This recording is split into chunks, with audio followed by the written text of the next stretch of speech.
up to speed, up to speed, up to speed. Live from the apocalypse. Welcome to the best time of your life. This is listening to us. And I am Dan O. I am widely regarded as the Rosie Perez of this indie hip hop media structure. I'm talented and adorable, is guess what I'm getting at. But just to give an objective viewpoint here. And my co-host, who's an incredibly wonderful, organized person, is here with me. K Diggy. K Diggy has like a Dewey Decimal System for his haters. He has like a cabinet with the cards. You can look it up by author of the hate author. You can look it up by all of it. It's amazing. It just keeps everything organized, keeps it easy to reference. Yep. And he licks the tip of his finger when he's pulling it out to get to people. Anyway, so thank you for being here. And this is so cool because yes, sometimes we go deep into reviewing albums and stuff like that, but sometimes we are problem solving, and just we grab a topic and just chew on it. And this is a great because we are like sophomores in the podcast world. We're not freshmen. Because we're up at, we're coming up on episode 200, Hey. But we got a senior with us. We got someone who's been in this fucking game. And it's been amazing. The first time I heard Dem 1 on Dad Bod Rap Pod, I said, holy shit, this is the voice in my head. This is the voice in my head naturally anyway. The Dad Bod Rap Pod, for those who haven't listened, is the Trinity, right? It's the journalist David Ma, was like the silent assassin, like he is, the booking mafioso can get anybody, and 100%. And then there is Nate LeBlanc, who is the little bit of the voice of the people, right? Like record store owner, nerd, and just overthinks, and it's great. And Dem 1 is the rapper. So Dem 1 breaks this shit down like a mechanic would break down a car. And it's beautiful to have all three of that swimming together. So I'm so happy to have you here. Thank you. Man, it's good to be here. Thank y'all for having me on the program. When you say senior, I hope you don't mean citizen, but it's low-key applicable as well.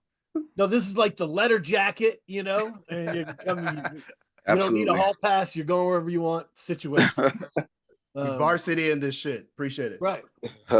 Stony Island audio shit, That's right.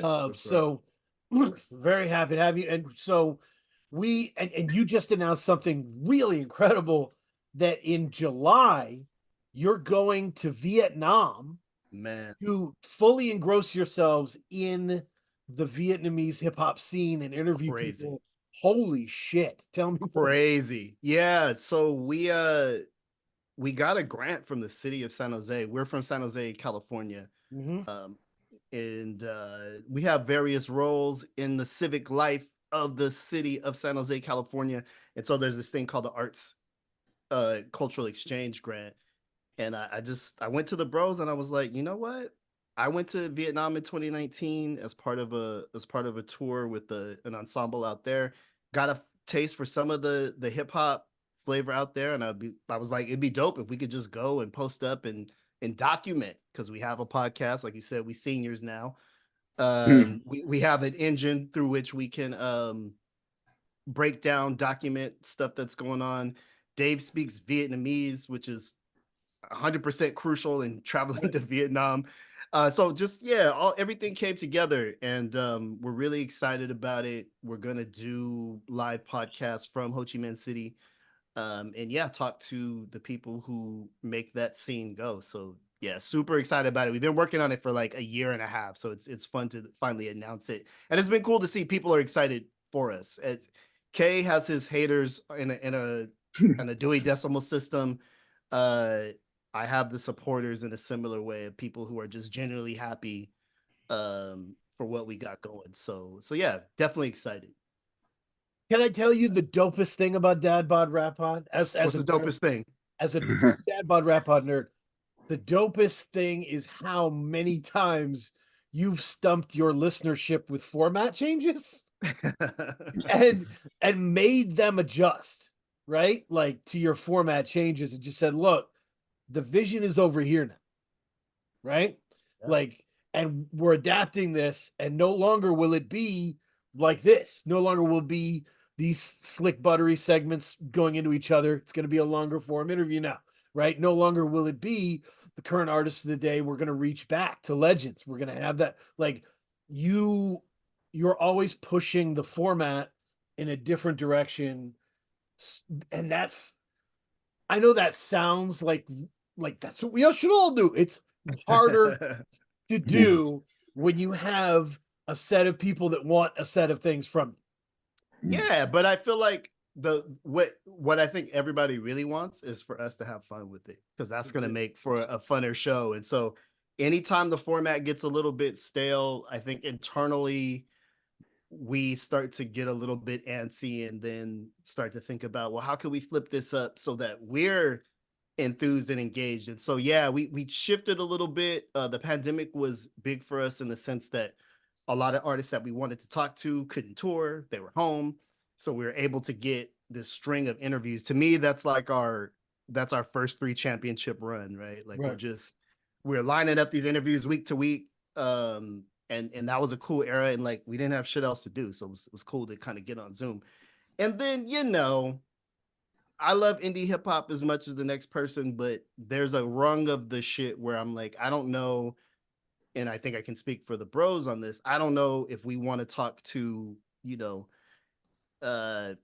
rapper X that's doing his 6th release in 3 years, who we've talked to already before, just because he has a new record. And so we did do some reflection, and we're like, well, what are we excited about? And we have a foot firmly in the past. My brethren have kind of, they aren't as tapped in with like what's going on moment to moment. They got a little burnt on that. And so we switch format again, you know what I mean? And so there's more switches coming. We have some other wrinkles I won't talk about now, but we appreciate everybody that's kind of been just rocking with us. We're like that group that just keeps flipping shit up. So we don't get stale. Yeah. And that's fantastic. So yeah, just I think the last thing I would mention about Dad Bod before we talk about our key discussion point is people should listen to the interview with Bruiser Wolf, and listen to, like, you had a hard question to ask, right? You had the pitchfork question, right? And we all wanted to ask him. We all wanted to say, holy shit, man, they did not serve you well in pitchfork. What do you think about that? You found a way to ask it really like casually and off the cuff, so that it clearly wasn't a DJ Vlad moment. And you could clearly get that from the way you were communicating it. And his answer is perfect. Like it is exactly how you should address that. Yeah. Loved it. He's such a cool cat. And I don't know if it was a rapper we were talking to for the first time, if I would have brought that up, but we developed a good rapport with Bruiser Wolf. So I felt like he would know where that was going. And also I can tell from his Twitter presence that he's not one of these rappers that's like super bent up about it. Like he kind of took it in good stride and talked his shit, but was also like, pitchfork is cool.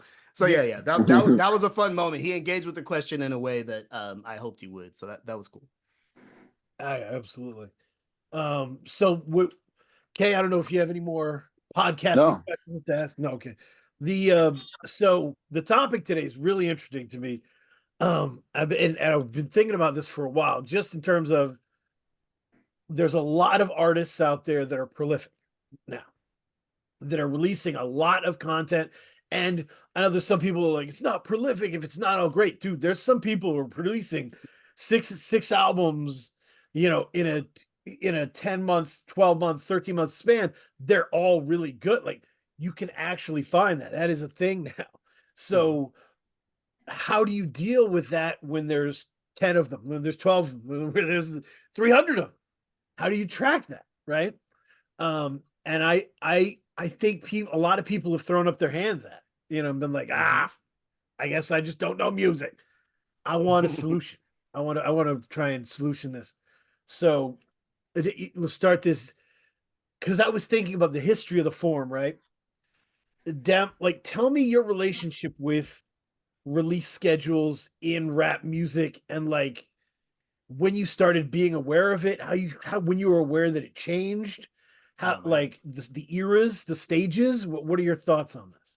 Well, I am pushing 50 years old now, so my senior for real. So my engagement with the culture, I mean, we're talking 86, 87, right? But at that time, the main channels for me as a kid on the West Coast to get anything was like videos. So like Yo MTV Raps was a big thing, and like mix shows on the radio were a big thing. But I don't think I was thinking about albums because there just wasn't that many albums out. It was more about songs in the beginning, right? So it's like Rodney O and Joe Cooley have this song, Eric and B and Rakim have Paid in Full, and it was like there was a song and there was a video. So that was the first way that I engaged. And then as I got older, it became a record store thing, just kind of circling around the record store. There's a somewhat historic, iconic record store in San Jose, California called Star Records, where rappers of the day in the early 90s would come and do in stores. And my good friend and mentor, Hen Boogie, worked there, which is like the coolest thing imaginable in 1991. And so it was about going to the record store and being like, yo, what's this thing? And Henry being like, hey, have you heard of the Far Side? And like, kind of, it was like real word of mouthy, which made it feel real culty and close knit. And then from there, it became like, who has the dubs of like unreleased things. So in the Project Blowed era, there was a lot of that, of like sharing of dubs and stuff. So I've always been really interested in what I'm interested in. So there's like swaths of this shit that I'm not super deep on. So in the mid, like let's say 93 to 98, 99, I'm more into West Coast underground stuff. And I don't have, like, if you were to quiz me on like boot camp click releases, I'm a little bit spotty. Like I like what I like, you know what I'm saying? But I don't have like a deep encyclopedic knowledge of like everything that came out. I was just into what I was into. And then I think, I just poke in and out, over the whatever next 20 plus years. I was definitely like a Rockefeller big mainstream release guy at a point. I kind of got tired of the underground stuff. And I was just checking for a lot of that and trying to find the most creative things of that. So I've never been locked into cycles or releases until recently, because I have a podcast. Right. Doing that, having to turn on a mic and like talk about it. I want to speak intelligently about records. If I fucking hate a record, I want to hate it from experience and like knowing that I hate it, and not just being like, oh, I don't like these types of rappers. Like, no, I listen to it and I don't like that shit. Or I love it.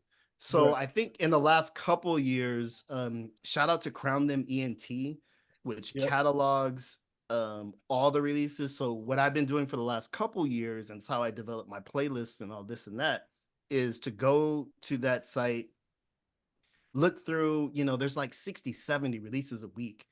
And I pick out 7 or 8 that I'm like, this makes sense to me. I'm not doing every Lil Perp Slurp, whatever fucking albums, not, no shade, but that's just, my ears are not attuned to give that a fair listen. So I don't waste time with it. So I've been doing it that way, and kind of, being on hip hop Twitter and just kind of checking for things here and there, and making an encyclopedic catalog again of shit that I like and that is meaningful to me. Not necessarily everything, although I will say I'm still a sucker for a dope major label release, right? Like 100%. Schoolboy Q comes out with the record, like I'm checking for that shit, because I love the idea of it. It's like a blockbuster movie. There's kind of nothing like it. And so that's kind of where I'm at now, in terms of tracking the releases. But I think it's important for us as listeners, like you got to protect your ears too. Cause I have an inbox full of like very, very mid to terrible things that I get pushed from PR folks. And if you put all your ears on that, you will want to die. You will want to give up rap as right, right. as a hobby. And you'll be spending all this time with stuff you don't like or need, right? You like the stuff that is good for you 100%. is not even within your grasp. So I was thinking about the eras and the transitions. He done a great point with the songs, right? Because in the 80s rap, people weren't focused on albums, really. Like there were a lot of 80s icons that don't have albums, that were just doing block parties and ciphers and like just living out in the world. They didn't see it as the goal. And so they weren't like that didn't become a heavy focus until there was, Run DMC and Eric B and Rakim, and like there was like, oh shoot, you could do this big. Till there was a model, and then you remember Kay, we did like a Cool G Rap episode where we did the 3-album run with DJ Polo, and by the end of we felt like each album was in a different stage of hip hop. Like the eras were so tight and strange and transition that like by the third album you're like, this doesn't sound anything like the first album, like because things changed so quickly during the late 80s and 90s. For me, and Kay's gonna love this because Kay's a big Jay-Z guy. Yeah. He is central to this conversation because he's the first rapper I ever heard brag about his release schedule. I've never heard anyone brag about their release schedule before Jay. Was like, I hit you every summer. Oh, I'm the summer guy. And like, that's true. It became Jay releases every summer. Like it became a thing. And he, bragging about what you do well in business is good for your business. You figured that out. And so the Jay-Z model became the model. Like at some point it transitioned to, oh, of course you release every summer like Jay. And the Nas model of once every 8 years kind of was a harder sell. But it was, so that took over. And then we had everybody releasing one album a year, which was already too much. And then it became easier and easier to record, right? We started interviewing rappers who are like, I got 10 albums in my phone. Yeah. I've already got the 2026 release schedule mapped out. Yeah. Right. And so that's because it was easier to record, and you're linking overseas with different people. You're linking with different producers, and you're just going through your beat folder and spitting on whatever you like and sending it back to whoever owned it to compile it. And then you've got an album, So now we have too much. Like it at that point. Does that make sense? Is the story of too much? It's way too much. But at the same time, people aren't buying stuff. And so I think the medium of streaming dictates that you need to have a lot. You have to have a lot of material because you're not making much on any one thing. So it's like a dollar store model. Right. You have a kabillion things that cost 69 cents, then eventually you'll make a couple bucks. Whereas, there was a time when physicals were a thing. I think when Jay was making his summer runs, they're selling millions of freaking records, and having the songs playing outside, especially for East Coast folks, I imagine, spilling out of cars and shit during the summer was a big deal. And so I feel like now there is too much, but that's partially our fault in the sense that, and I'm as big a part of the problem as anybody, is that the ease of listening makes us kind of want 7 Boldy albums, where in the era, Boldy comes out in 98, he's going to give you one solid project. He might compile all those 60 songs he recorded in 1 year into one dope ass 12 song project and sell the CD or whatever, maybe a double CD, 24 joints. But now the fact that you don't have to press up physicals, like that's where I come from, that era of like, you had to make decisions about what you was and wasn't going to have on the record because you had to press the shit up. Like you can only have so much time on a tape. There's only so much Right. time on a CD. So I think that has made it we're clearly oversaturated, but at the same time, to your point, Dan, is like motherfuckers are doing pretty good though. I Right, mean, right, in right, terms of like volume, right. quality, and volume, I don't know that we've ever been in an era like this before. And the argument of volume versus quality is interesting. Boldy is an interesting example, right? Because Boldy releases a ton of albums, but if you asked me his best album, I think it's one of the best albums in the history of Bandcamp. It's Manger on McNichols, which took a long time. Correct. And so if we're getting a lot of great Boldy, but what if we just had a few Manger on McNichols?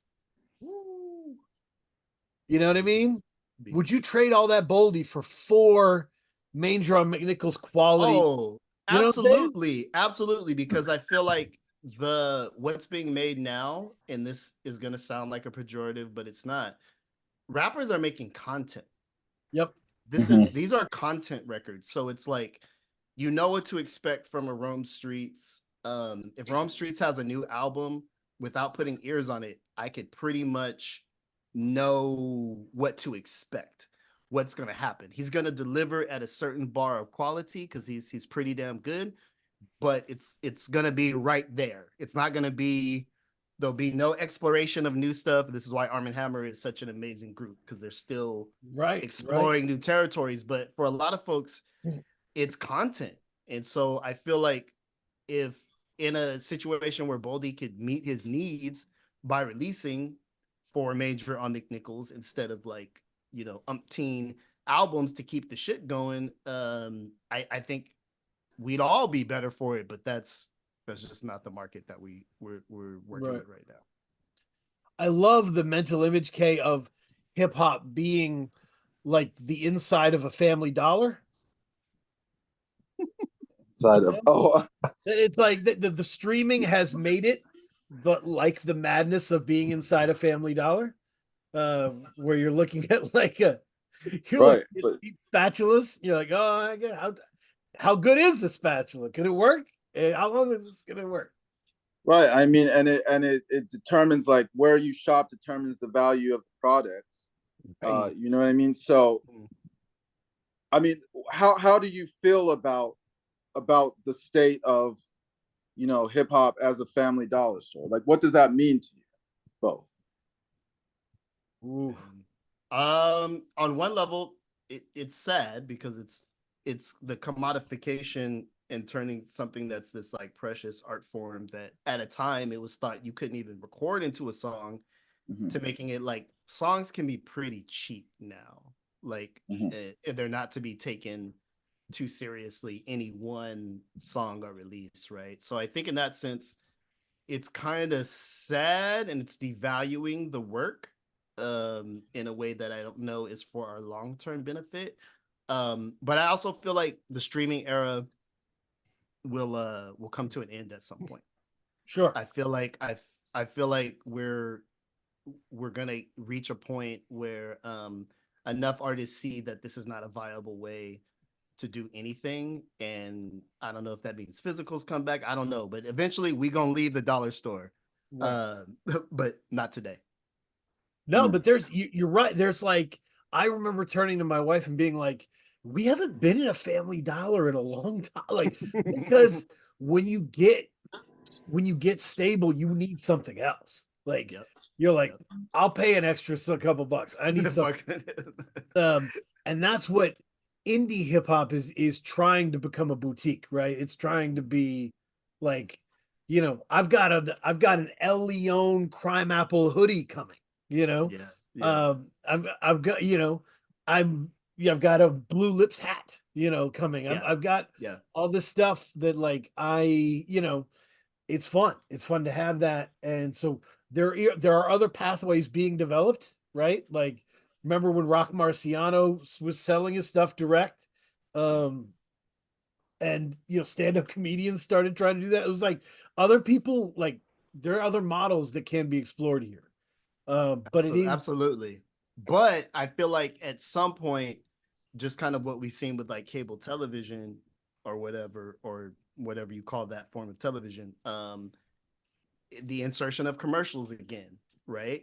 The raising of prices. At some point, it's not going to seem as good a deal as it does now. And I think you'll see less and less artists put their music on those platforms. But what we lack right now is a viable alternative. I mean, Bandcamp is kind of the closest thing that we have to a viable alternative. But I do feel like this model, like all things capitalism, is made to like burn itself out.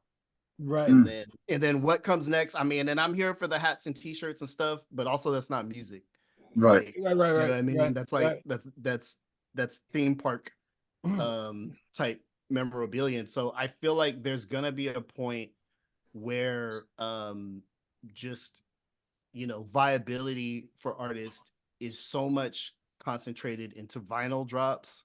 I might have to buy a record player again. I'm not looking forward to that, but that to me, that's if there's a future of the game, things are going to go back in that direction to my mind. We're going to get back so on that you bring in up vinyl, that brings a good question. What do you think has led to the resurgence of vinyl?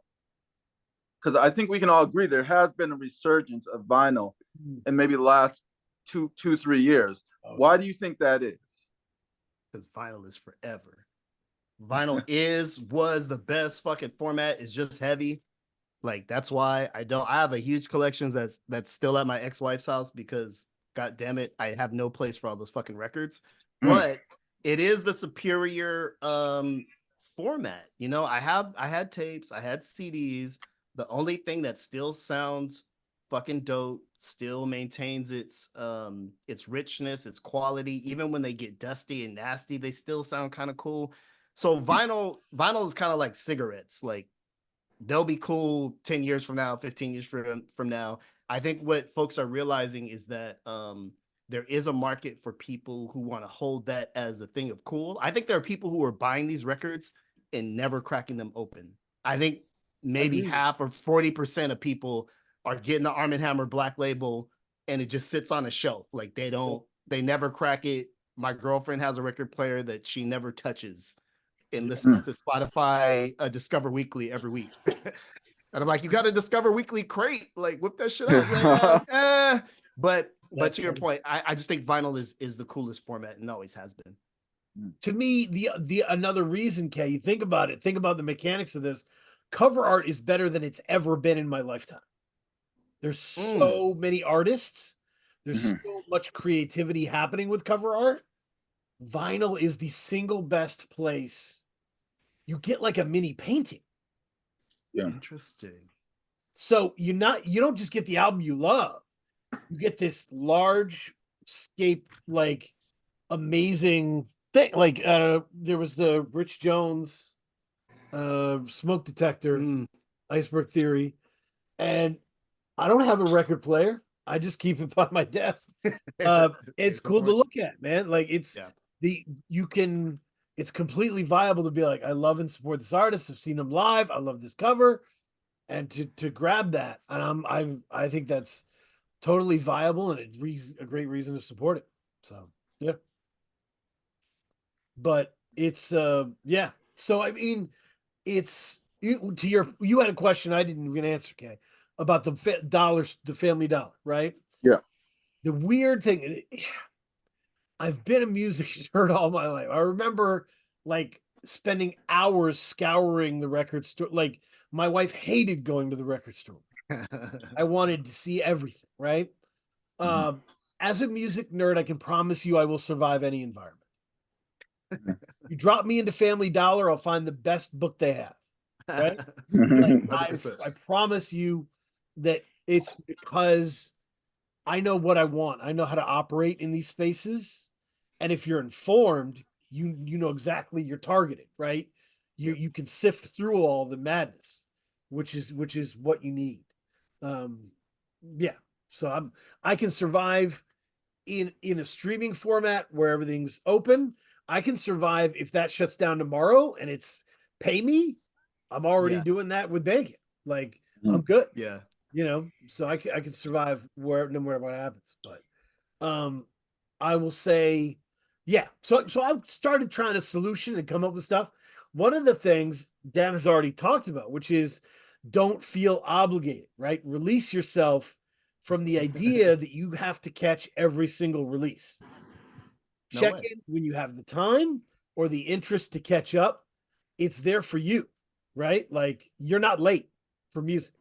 No, and respect the role of the curator, right? In this wide open streaming format culture, shows like ours exist to be like a guidepost to kind of help you sift through. That's what I see myself as, is like I actually do have, I think, a larger bandwidth to sift through and tolerate rap music than the average person. And so it doesn't hurt my feelings to give a mediocre album a run real quick to see if there's anything worthwhile. And then I'll spit that back to you and be like, hey, here's something that's worth your time and energy. And I feel like there's a lot of folks who are doing that kind of stuff, the creation of listicle season at the end of the year. There's several podcasts which are covering stuff. So I think there's enough guideposts for the average person. But what I would also say is like, but also like, don't be a fucking fuddy-duddy and tap out. Like, oh, rap isn't what it was in 1997, so I can't even now. It's like, right, whatever you liked in 1997, there's a whole micro genre of people doing that shit that need money and attention and all that. So I would encourage people to tap in, but also it's also not 97. So you can't have all the shit that just came out. There's no way. I deal with people who tap out all the time, and I try and be as succinct as I can, right? Somebody was texting me and saying, the problem is there's no gangster shit now. There's no, and I wanted to keep it simple, right? I just said, listen to Ramona Park broke my heart. Ramona Park broke my heart. Mm-hmm. Go back to that last Vince Staples album and just listen, right? And that'll guide you back to where you need to be. Like, and so it's out there and stuff is out there. And I remember there was a podcast curator I was talking to and just done a great interview with an artist. The artist was giving them love and this is cool. I was like, it is cool, but don't forget that that's not the mission, right? Mm-hmm. Your show isn't for rappers. Your show is for confused people that love music. That are looking for people to get into. So that's the mission, and that should be the mission of the curators that you're dealing with, right? They want to feed you. Mm-hmm. And so that's, yeah, if that's the difference between that and just doing it for status, right? Yeah. So that's the first thing I think to know. Don't feel obligated. Once you release yourself from the shame of not hearing everything, you're going to feel a lot better. You really feel a lot better. And damn, this is like therapy. It's like release yourself from the the shame. You release yourself because that's have some grace. That's what makes people tap out. Yeah.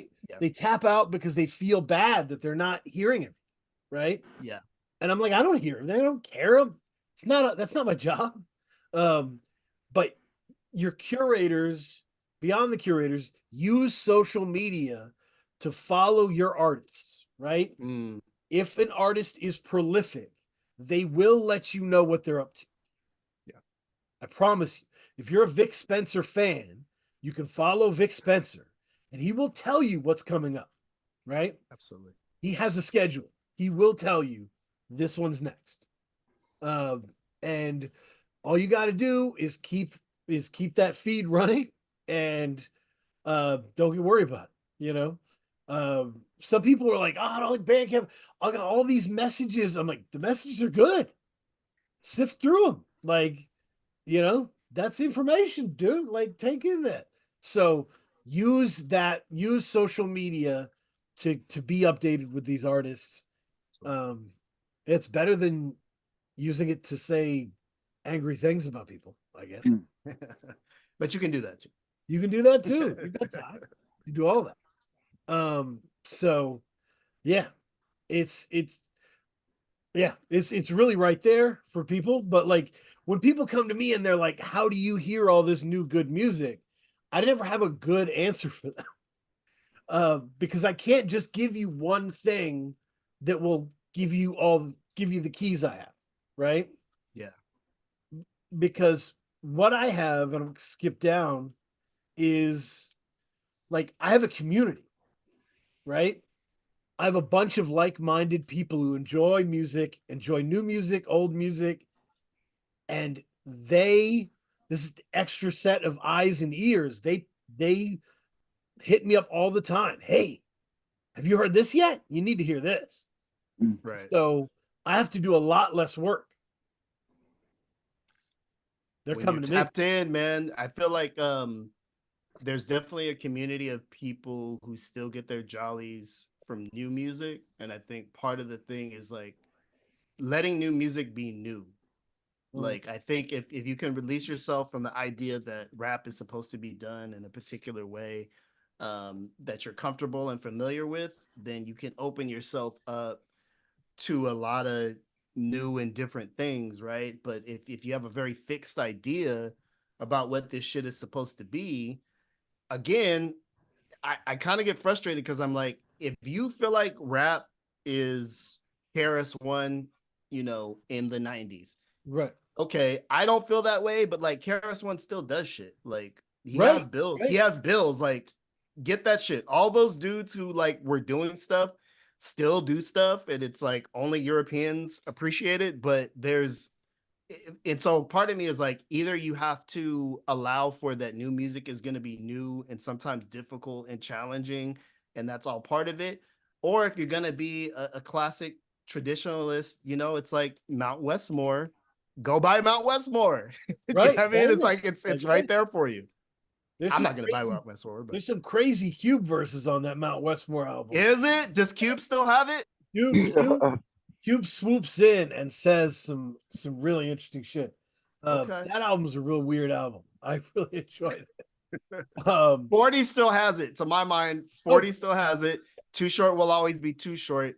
But wild card to me is always Ice Cube because I get concerned that he's too rich to be good.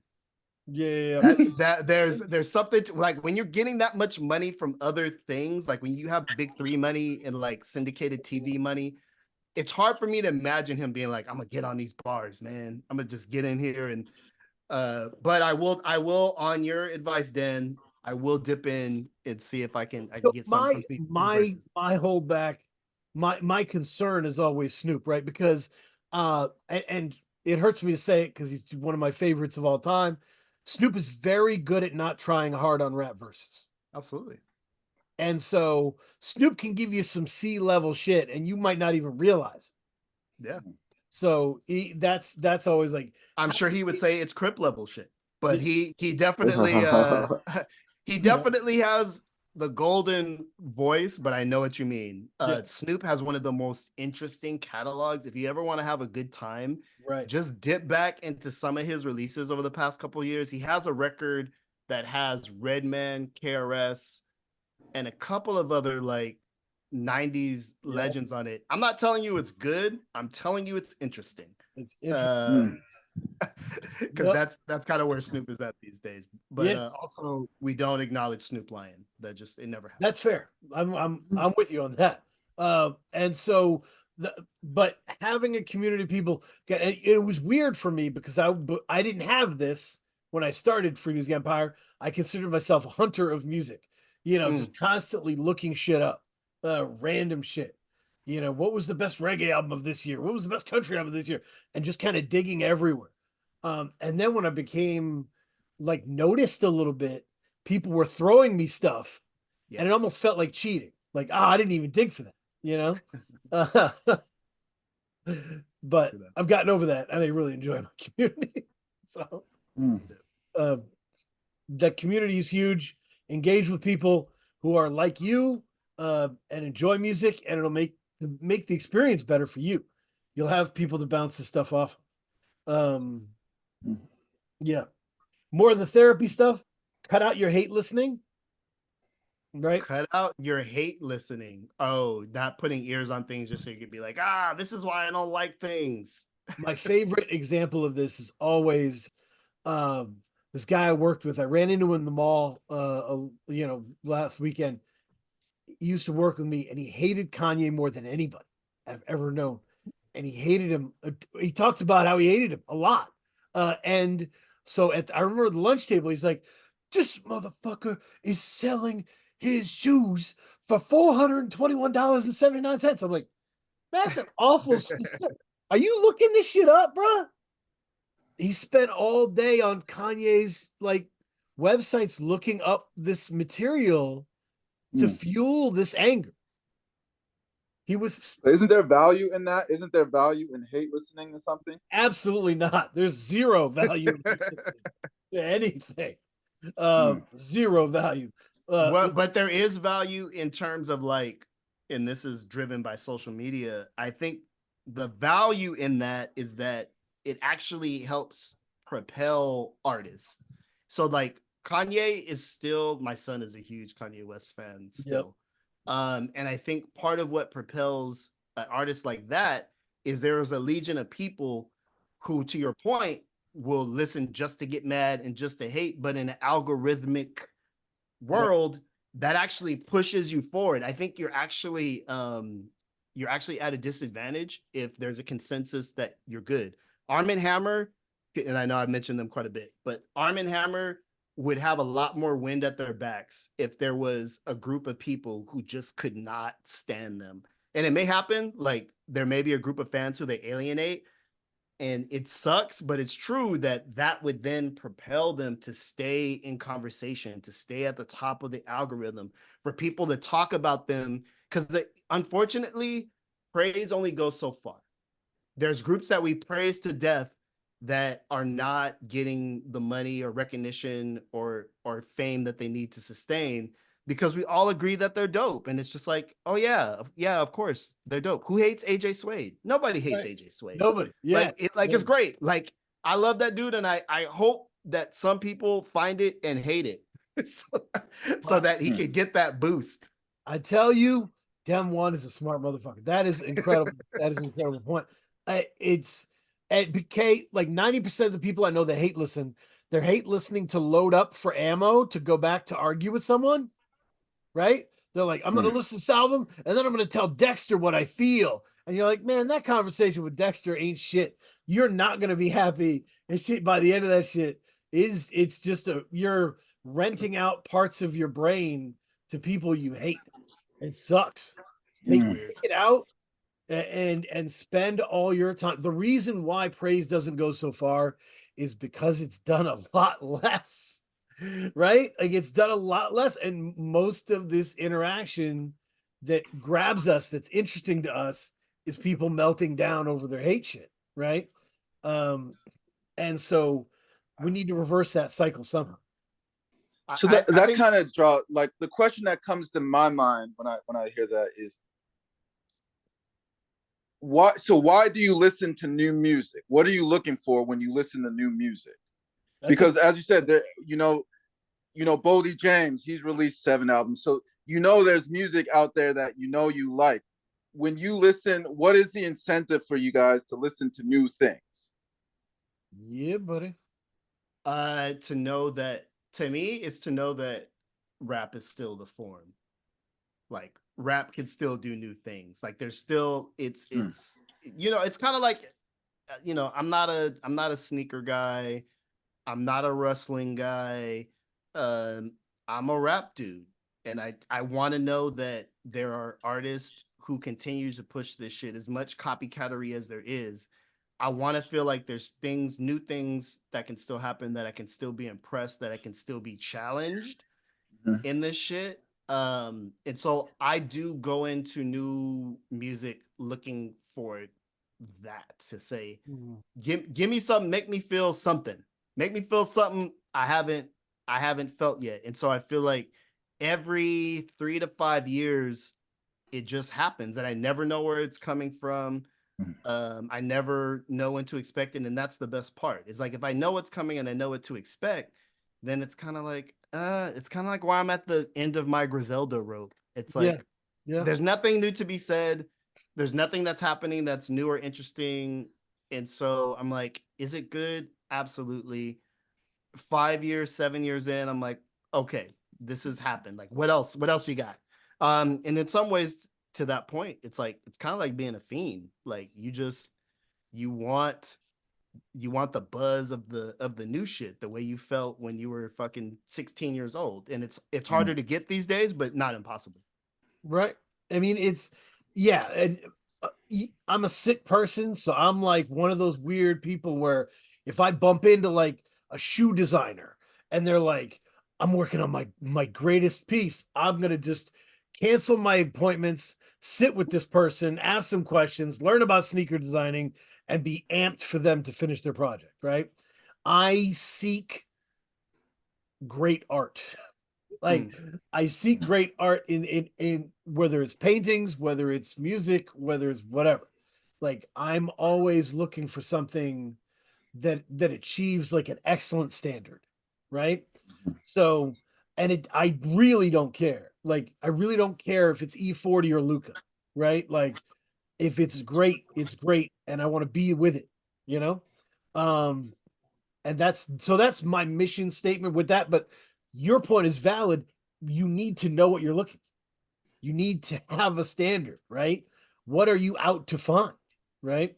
What kind of music are you looking for? Why are you looking for it? So, yeah, and that standard, having that standard, K. One of the things that bothers me the most is when people don't update their rankings, right? Like, so and so is my favorite artist. So the last 3 albums are terrible. Like, what are you talking about? How is this your favorite artist? Like, I know they are an all-time great artist, but right now they're bad, right? Like, why can't you admit that? Why can't we just say this and you free yourself of that and go somewhere else where there's good music, you know? And I have done that. The indie rap is so guilty of this. Indie rap is so guilty of this, and I have definitely almost like rubbed people on the back and be like, let go. You can let go. Like this person's done. You should just be done too, and let go. But that's people don't, and so you have to be re-ranking it because this is not just a negative thing. This is not just like Drake sucks now, this is like if you loved this person's last album, pre-order this album, right? Because you believe in this, right? You're here for this. And there's people I pay money to happily without any question, right? AJ Suede was mentioned. AJ Suede's going to make my money sing, right? I'm never going to feel like I lost on that. But there's a lot of people who have, Yeah.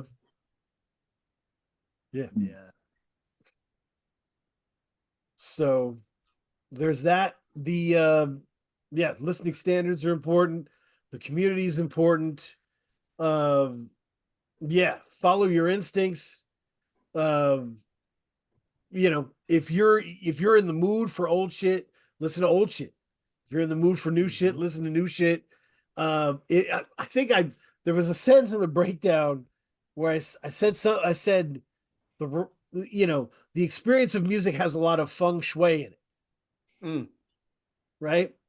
If you lost someone important, you're going to need the right music for that. You might not be turning up at that point, right? You might need Halado Negro and not Duke Deuce at that point, right? So it's up to you to be where the right music for you is, if that makes sense.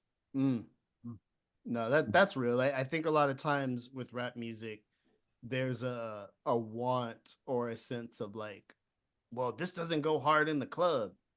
You can't bump this in the car. Like there's like this essentialism that says if the rap doesn't work in this particular setting, then it doesn't work. And it's like life is huge. There's different times and places. There's a time and a place where rap music is actually not appropriate. And I have this argument with my son on a daily basis when I'm waking up to Kanye West. I'm like, this is not morning music. This is not what I want to wake up to right now.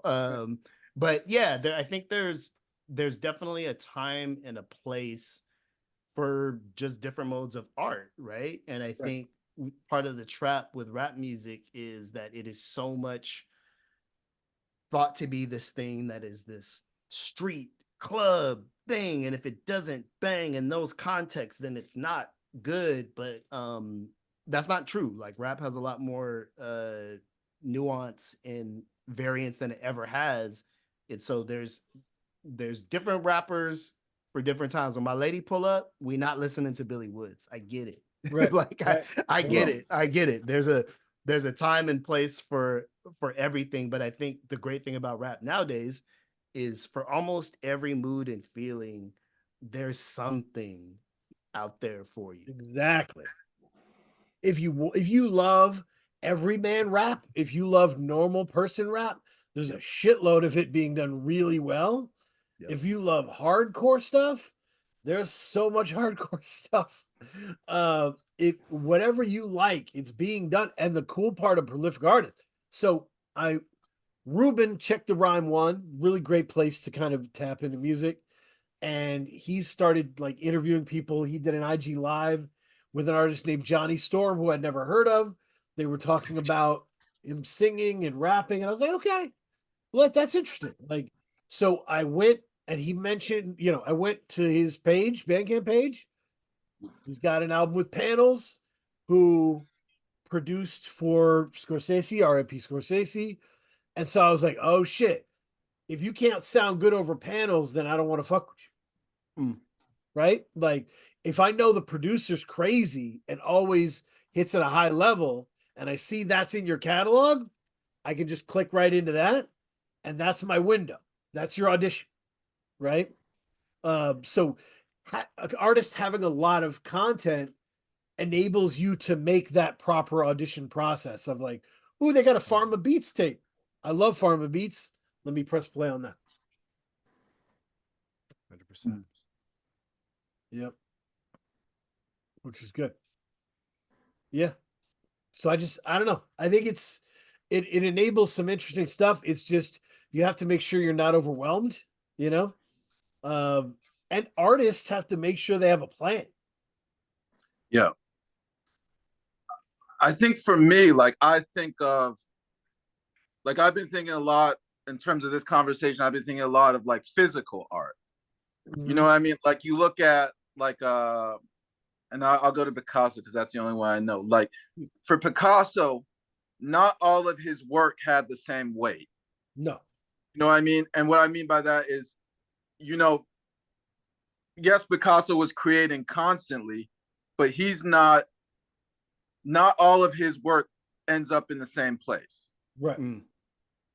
And there's weight. Like, we know what is an important Picasso work, or like, a groundbreaking one. And then we know, like, okay, these were just sketches. These were him working ideas out. And for me, I think the problem nowadays is when you release so much stuff, there's no weight to it. Everything feels the same. That is a definite possible outcome where you are like data dumping into the void, right? Like, if you want to do, like, people who are like, Devon brought this up earlier. You loved Cannabis growing up. Great. Look up Cannabis now. Cannabis has 40 albums, right? That he's released and then no one's listening to that stuff. It's just taking up storage, right? In the data. And like, if you don't, that can be frustrating. And we've talked about this, Kay, where we never get to interview anyone new. Everyone we interview is 10 albums deep, and we've just never heard of them. Because that's how it all feels. Right, because there's no, like, they're 10 albums deep. There's no weight to, like, I think, think of like a Kendrick. Like, I think of, before Good Kid, Mad City, he had released projects. Right. But there was weight. There was weight. Maybe weight is the wrong word. There was like a gravitas to Good Kid, Mad City. And I just feel like with a lot of rappers, there's no levels to it. Like, so when an artist says, this is my album, I've been working on this album, but yet they've released like 2 mixtapes that same year, it's almost like, okay, what's the difference between these other minor projects that you release? There's no weight to it. Man. Hey, Good that's real shit. But in the Kendrick example, I think TDE does a good job of making appointment music, right? Like, and they take their time with it, right? Like with Schoolboy Q is several years removed from his last release, and then he releases Blue Lips, and you're like, okay, the time that they took was well spent. This is very elaborately crafted. There's a lot of ideas going on here. Even Mr. Morale, which is not a record that I like a lot, Right. is still an appointment record. There's a lot of like ideas and things going on there. So I do think there's a handful of artists who can still pull that off. The challenge is at the indie level, and I kind of learned this from having series of conversations with Open Mike Eagle, is like he's got to have a new record every year, right? Like he has to. Like that is a financial imperative. So it's sometimes he can hit you with something that's super deep and super meaningful, like Anime Trauma and Divorce, or sometimes he's just like, this is me barring out, like his latest record, right? It's just like, hey, I need to check in, I need to do a thing. Everything is quality, nothing is like substandard at all. But in terms, I like this idea of weight and gravitas in the sense that in this current culture, I think it's hard for artists who are not at a huge level to release things like that. Like Travis Scott, I don't like that album. My son loves it. I don't like that album, but I will say this: it has gravitas. It's in that realm. You've got the features, you've got the producers. It's a big deal thing, and I just think for indie artists, that's really hard to replicate. I just think the budgets, the scale, the you have to have an album to tour just really eats away at the sense that you're going to do something meaningful and special every 12 months, which is why when people do it, we have to celebrate that shit. Like we have to really celebrate and appreciate it. It's one of the things that I remember Mighty Healthy says really smart shit. Mighty Healthy said once, would you love Pusha T this much if he gave you a new project every 6 months or every 3 months? No, absolutely not. No. Absolutely not. He waits up, he saves up his best cocaine metaphors, similes, right? And he hits you in the face with them, and it's amazing. And then he goes back to the shadows, right? And I think that's there's gravitas to that. There's like that's the Denzel method of like, you know what, if I'm here, it's important. Right. I mean, it's like, so how do you think an artist can, like an up and coming artist can establish like, okay, like, this project is very important. This project is me just, like I think of like, maybe my memory is faulting me. Like Jay-Z, near the beginning of the mixtape era, he was releasing mixtapes, right? Yeah. Like he had the S. Carter mixtape or something, and I think he crossed them out with Reebok or something. But he could release a mixtape, but at the same time, you knew that when he released an album, like that was different from the mixtape. Yep. And he was very that like the mixtape was a minor project. Nowadays, like all the artists, there's no distinction between a minor project and a major project to me. And he was very clear, by the way, Jay was very clear, I have now priced out of doing mixtapes. Like he had kind of announced it. Like I can't, money-wise, that's not an option for me. Right. But as a creative outlet, that's really interesting in that we've lost that to some degree, because there was a clear distinction between mixtape and album, but it always brought up the thing for me with that thing was like, sometimes the mixtapes would be better than an album, right? Sometimes the attempt to make everything have this kind of like gravitas and be a statement, important album, that I think it's fair to say that that's not everybody, right? Like some people, like Jadakiss, for example, many will argue that he doesn't have a classic record, and I will be like, I do not care, because verse for verse, he's wild entertaining. I listen to him rap on anybody's shit, right? Well, and The Champ Is Here is better than a lot of people's albums, right? So like it's I would to your point about mixtapes, right? Because I've been on record. I started covering mixtapes. Mixtapes were my jam, but I started to realize that they were bad for artists and their growth. So like mixtape started, the mixtape is you and your sweats cracking jokes, being loose. The album is you dressed up for the party, looking good, right? That's you at the event. And sometimes you would rather be in the sweats cracking jokes than at the event, right? Yeah. And so you saw Rich Forever by Rick Ross did much better than like God Forgives I Don't. And so you started to see that issue just run off. And I think that's so for a new artist, to Kay's question, you're going to have to switch gears. You're going to have to develop gears, right? Yeah. When you might drop a Lucy freestyle on TikTok. You might, you might put together a 3-4 song EP. Well, But you've got to have your power punch somewhere. But to that point, everybody's kind of in sweats now, right? Like everybody, it's kind of like because people are not paying enough for your favorite rappers to show up at the party. That's like 5 rappers can do that. You know what I'm saying? Like 5 rappers have the backing, the promotional push, the whatever. And then oftentimes, using Pusha T as an example, I'm often underwhelmed. I go, this is more gravitas than good. Like it's just it's just you haven't heard them. It's the, I don't want to say hype, but it's kind of like it's this idea that this is super important. And then sometimes I get to it and I'm like, this is just yeah. There's no there, right? That's sometimes where you end up. Yeah. So you have to make sure your album says something that you haven't said other places, right? You have to have a direction for it. You have to have like a distinction for it, because to your point, like Rome Streets or Conway the Machine, like Conway the Machine's a great rapper, but do I need the next album if I had the last one? No, not at all. No, it's fine.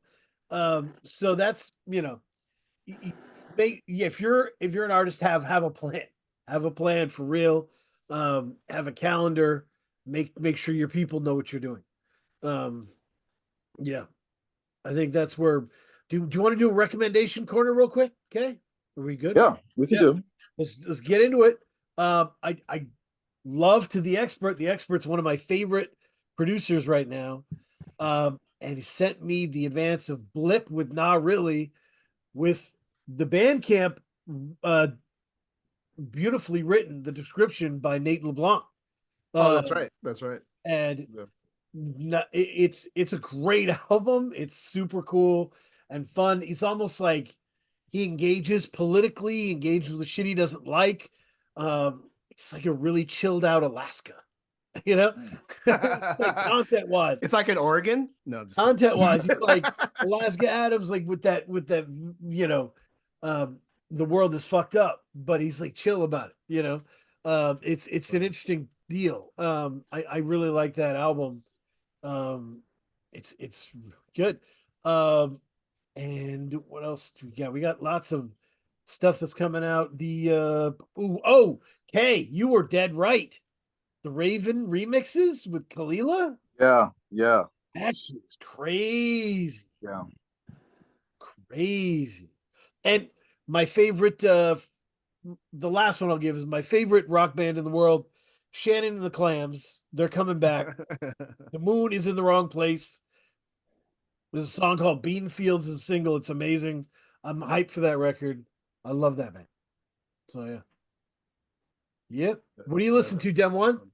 What am I listening to? The record that I'm getting my late pass on right now, but I really like a lot, is Black Cottonwood by Quelle Chris and Cavalier, which somehow I missed at the end of last year. The December releases often will fly under the radar. But I really love that record. I really like Cavalier. I know he's got a new record coming out on Backwoods, which I'm excited about. So that one for me has been in heavy rotation of late. Yeah. I mean, he's and Cav is always one of those people who, like, even though we praise Cavalier constantly for being a great lyricist, he's still underrated. Oh, very much so. Because Yeah. like the versatility that Cavalier can exhibit is few people in the world. Like he's one of those, you know, clutch players that can just win the game for you every time. It's weird. Yeah, I think he's gonna make a leap with this record. I caught him opening for Arm & Hammer on this most recent tour, and you know, moving a crowd of people who I know had, you know, 90% had no idea who he was. Yeah. But his talent, his energy, his, you know, I hate to say this word, but it applies here. His whole vibe was incredible. So yeah, I'm prospecting, looking for big things from him with this new release. Good deal. That's awesome. Which Vinny Paz album are you going to recommend? I don't know who Vinny Paz is, but I do like I did like the Blue Lips. Blue Lips is great. Yeah. I thought it was because I didn't like, I mean, we liked Pretty Tony. Blank Face. Yes. Blank Face. Yeah. Love Blank Face. When Blank Face came out, me and Kay were working together, and I was just walking around the office all day talking about Blank Face. I had a Blank Face insignia. I'm a TDE nerd a little bit. And that album gets better with time for me. Like I still go back. I was listening to that at the beginning of the year, like that. And so I didn't like the last album. Crash Talk. I didn't like Crash Talk. Yeah. And I felt like this was like a nice reset. I don't know if it's reasonable, but I blame Baby Keem for Crash Talk. I just feel like Baby Keem was involved and Schoolboy was trying to do Baby Keem voices. And I blame Baby Keem. I don't know if that's rational. Blame Keem. Yeah. But that's my story. But anything else? Blue Lips is a long album, but it's so good. It's so yeah. The features are crazy. So yeah. Love to everybody. Go to subscribe to Dad Bod Rap Pod. Leave an angry comment. You know, do whatever you do. But please, we need more haters. All caps, 5-star rating. Yeah, I hate these guys. 5 stars. Appreciate you, man. No problem. Before you go, you can tell Nate had a moment that changed my life doing this. Okay. We talked in 2020, right? I brought him in to talk. Maybe it was 2022. I don't know. The years are weird, but I brought him in to talk about the year in music. We had a full talk, and he was. I was stuck on who I was going to give MVP to. I was like, there's a lot of people, a lot of good candidates out there. And he's like, what are your criteria? I explained my criteria. He was like, it's this person per your criteria. And he explained why. And he was dead ass right. And he was just basically, he said, your taste is all you have. Like, you have to know what you want. You have to know what you like and what you don't like to be clear with people, and be decisive, always be decisive. And I was like, that is a conversation that stays with me all the time. So Nate J. LeBlanc. That's my man. Nothing if not decisive. Appreciate the time and space here. Everybody, please fuck with this Dad Bod Rap Pod. If you already fuck with Dad Bod Rap Pod, the next chamber is our Patreon, patreon.com/Dad Bod Rap Pod, where we do little off segments. We got playlists, Nate's radio show, Fly Sporadic. We got a whole bunch of fly shit there. So, but yeah, it was just really dope being here, guys. It's so refreshing to talk to 2 other people. Yes. Yeah, I appreciate all you do. This is the second momentous Dad Bod conversation in the FME canon, so I appreciate it. Awesome. You guys have a wonderful night in Maine. Yeah. Yep. Who knew? Yep. Y'all be well, though. Appreciate it. You as well. Peace. What's tomorrow?